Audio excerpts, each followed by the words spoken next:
Si on commence à s'intéresser à la misère de l'Afrique, on commence à s'intéresser à la puissance qu'est la France et les autres pays qui sont puissants aujourd'hui. Oui. Parce que sans l'Afrique, il n'y aurait pas la puissance de ces pays. Parce que tout ce qui s'est passé en Afrique ne se passe nulle part.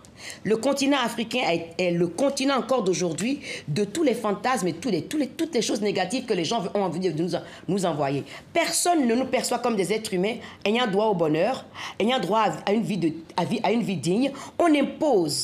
On impose des choses sur les citoyens africains sans leur demander leur avis, bien sûr avec la complicité de nos dirigeants. Mais la question que moi je me pose après toutes ces années de voir tout ce qui se passe, quel est l'accord qu'il y a entre les pays et les pays africains et les pays qui nous ont colonisés pour que nos dirigeants soient dans l'incapacité de gérer leur pays, de construire des infrastructures, d'avoir une économie de marché qui permette aux jeunes de ne pas être dans les bateaux qui arrivent dans la Méditerranée que les jeunes meurent. Comment est-ce qu'on crée de l'emploi? Comment est-ce qu'on investit dans nos pays? Pourquoi on n'arrive pas à le faire? Et cette question, la personne ne la pose jamais. Pourquoi est-ce que les pays francophones n'ont pas de monnaie? Moi, je ne sais pas les tenants et les aboutissants. Ça, je ne sais pas comment cette monnaie est arrivée. C'est de l'euro pur qu'on nous impose dans un pays pauvre. Moi, cette problématique de monnaie, je l'ai su.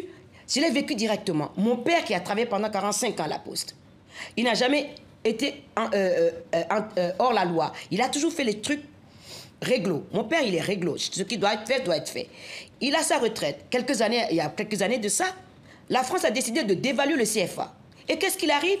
Sa pension de retraités qui n'était déjà pas énorme, a été divisé en deux. Il n'avait rien à dire pour se plaindre à personne, c'était comme ça. La France a décidé de dévaluer la monnaie et vous le bouffez comme ça. C'est-à-dire qu'il y a un sentiment d'injustice qu'on ressent beaucoup en Afrique. Et moi, ma peur, et je suis contre la violence, il n'y a aucune raison, il n'y a aucun argument pour moi ne peut justifier la violence et la haine, mais il est temps qu'il y ait un minimum de justice dans la façon de gérer les affaires. Angélique Kidjo, comment est-ce que vous qualifiez aujourd'hui la relation entre la France et le Bénin, entre la France et l'Afrique de l'Ouest?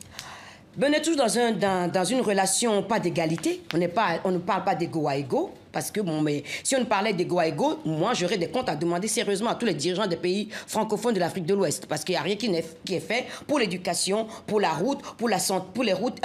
Si c'est comme ça, on a un problème en Afrique et il faut que nous, les Africains, on gère. Ce n'est pas les autres qui géreront nos problèmes. Ça n'évolue pas? Moi, je n'ai pas encore vu d'évolution au niveau des relations politiques. Mais à l'intérieur du pays, de tous ces pays, il y a une jeunesse qui avance, qui a envie de faire des choses. Et il faut qu'on laisse les jeunes revenir investir dans leur pays, que tout ne soit pas bloqué, parce que tout est fermé de partout. Il faut qu'on arrête de faire ça. Parce que si la France veut lutter contre l'immigration, c'est à aider les pays à créer de l'emploi chez eux. Si les gens ont des emplois chez eux, ils ne viendront pas en France, ils viendront en vacances dépenser des sous et repartiront.